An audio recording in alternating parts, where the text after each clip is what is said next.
अगस्त का महीना आते ही पूरा देश स्वतंत्रता दिवस मनाने की तैयारियों में जुट रहा है। ऐसे में झारखंड में रसोइया और संयोजिका संघ जो है वो कहीं ना कहीं इस 15 अगस्त या स्वतंत्रता दिवस के दिन आत्मदाह करने की चेतावनी दे रहे हैं। दरअसल मामला रसोइया और सेविका संयोजिका जो संघ है ये कहीं ना कहीं अपने समायोजन की बात, नियमितीकरण की बात और मानदेय में वृद्धि की मांग को लेकर लंबे समय से आंदोलन कर रहे हैं। बावजूद अब तक इनके साथ कहीं ना कहीं धोखा ही कहा जा रहा है कि धोखा ही मिला, जैसा कि आरोप है रसोइया और संयोजिका संघ के लोगों का। इन लोगों से ही बात करते हैं कि क्या कुछ मांगे हैं और क्या कुछ सरकार पर वादा खिलाफी का आरोप लगा रहे हैं। क्यों आप लोग यहाँ प्रदर्शन में बैठे हैं, क्या है पूरा मामला? हम लोग का मामला है इतना ही कि जो 66 रुपये में काम लिया जा रहा है उसको न्यूनतम वेतन दे, फ्री में काम लिया जा रहा है उसको न्यूनतम वेतन दे और अस्थायीकरण करे और हटाए गए लोगों को वापस ले काम में।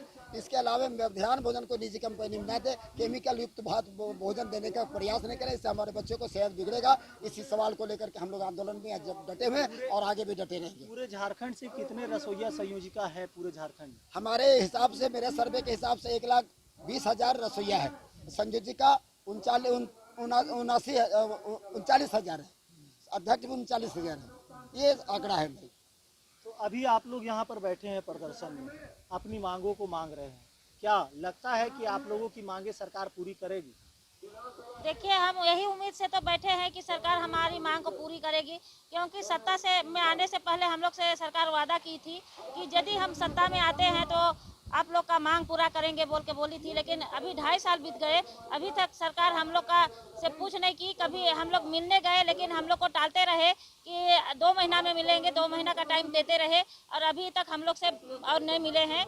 हम लोग शिक्षा सचिव के साथ भी हम लोग 3 मार्च से जब यहाँ धरना दे रहे थे उस समय 9 तारीख को शिक्षा मंत्री यहाँ मिलने के लिए आए थे और हम लोग को बोले थे कि आप लोग का जो भी मांग है उसको हम लोग पूरा करेंगे बोले थे और हम लोग को धरना को स्थगित करवाए। लेकिन अभी तक जब हम मिलने गए उस समय हम लोग को के साथ इस कदर बात किए जो कि हम महिलाओं को सम्मान देने के लायक, इस तरह का बात किए कि हम आपको बता नहीं सकते हैं।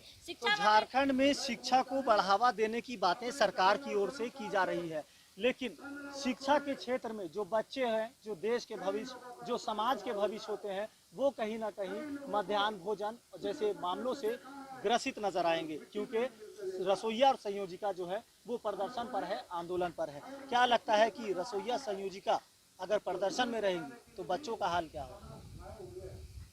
जी, हम लोग तो ऐसे मध्याह्न भोजन बंद करके तो नहीं आते हैं, क्योंकि हम लोग हर विद्यालय में, किसी विद्यालय में 2, किसी विद्यालय में 4, इस तरह से हम लोग बांट करके आते हैं। मध्याह्न भोजन बंद नहीं करते हैं जल्दी।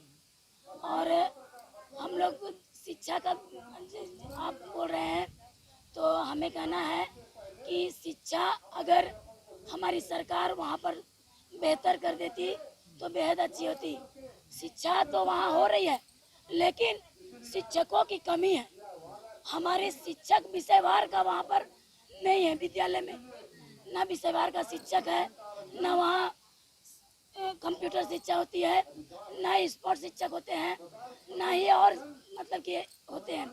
तो मैं सरकार से मांग करती हूँ कि वहाँ विद्यालय, जो सरकारी विद्यालय में 80% बच्चे, गरीब के बच्चे पढ़ते हैं, सरकार को चाहिए कि सभी सरकारी विद्यालय को बेहतर से बेहतर व्यवस्था दिया जाए और सभी वहाँ पर एक जैसा। अब सरकार की ओर से शिक्षा नीति भी लागू हो रही है, बावजूद अब तक जो है रसोइया संयोजिका प्रदर्शन कर रहे हैं। मामला इसी तरह से लटका हुआ अधर पर नजर आ रहा है। अब आप लोगों की मांगे पूरी नहीं होगी तो आगे की रणनीति क्या होगी? दरअसल ऐसी परिस्थिति में हम लोग जो रणनीति तैयार की है कि ये सरकार बहुत गंभीर नहीं है। जब सत्ता में बाहर थी तो बहुत गंभीर दिखाई पड़ रही थी, सत्ता में आते ही इनकी गंभीरता खत्म हो गई है। और हमारे सामने एक ही रास्ता है आंदोलन का, और वो रणनीति बनाए हुए हैं कि 10 तारीख को हम लोग आमरण अनशन करेंगे, उसे शुरू करेंगे और उसके बाद 15 तारीख को हम लोग आत्मदाह का दिशा में बढ़ेंगे। और ये काम करने के लिए मजबूर कर रहे हैं हमारे सरकार। ये लोकतांत्रिक सरकार होते जा रही है, लोकतंत्र का गला घोट रही है और शिक्षा व्यवस्था पूरी तरह से बर्बाद हो रहा है। योग्य शिक्षक का अभाव है, वहाँ साधन का अभाव है। आप तो देखते हैं कि सरकारी स्कूल का एक भी चार दीवारी नहीं है, वहाँ बिजली नहीं है, कंप्यूटर नहीं है, वहाँ शुद्ध पेयजल का व्यवस्था नहीं। कैसा सरकार है, कैसा शिक्षा व्यवस्था। मॉडर्न स्कूल लिख दिया खाली, लेकिन मॉडर्न का क्या मतलब है। जो शिक्षक होना चाहिए वहाँ सारा संसाधन होना चाहिए।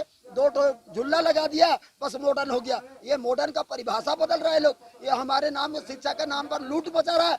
इंफ्रास्ट्रक्चर डेवलप नहीं कर रहा है, जो टीचर को बहाल नहीं कर रहा है, जो टीचर है उसको दूसरे जगह काम में लगा दिया जा रहा है। हमारे बच्चों को जिंदगी के साथ खिलवाड़ कर रहा है। ये हमारा झारखंड का भविष्य को बर्बाद कर रहा है। ये कतई बर्दाश्त नहीं किया जाएगा। इससे हम लोग नाराज है और ये आंदोलन होगा, आगे बढ़ेगा आंदोलन। बिल्कुल, तो झारखंड की शिक्षा व्यवस्था को बेहतर बनाने, उसे बहाल करने की सरकार कवायद में है। बावजूद झारखंड की शिक्षा का स्तर कहीं ना कहीं अब तक लोगों के लिए चिंतनीय बना हुआ है। ऐसे में झारखंड प्रदेश विद्यालय रसोइया संयोजिका संघ जो है वो कहीं ना कहीं सरकार पर वादा खिलाफी के आरोप के साथ आत्मदाह की चेतावनी दे रही है और सरकार को सीधे तौर पर कह रही है कि अगर हमारी मांगे पूरी नहीं होगी तो हम आत्मदाह करेंगे और इसका जिम्मेवार सरकार होगा। अब देखना होगा सरकार की ओर से क्या कुछ पहलकदमी होती है या इसी तरह से इनका प्रदर्शन बदस्तूर जारी रहेगा। अपने सहयोगी अरविंद के साथ मोइजुद्दीन, समाचार प्लस, रांची।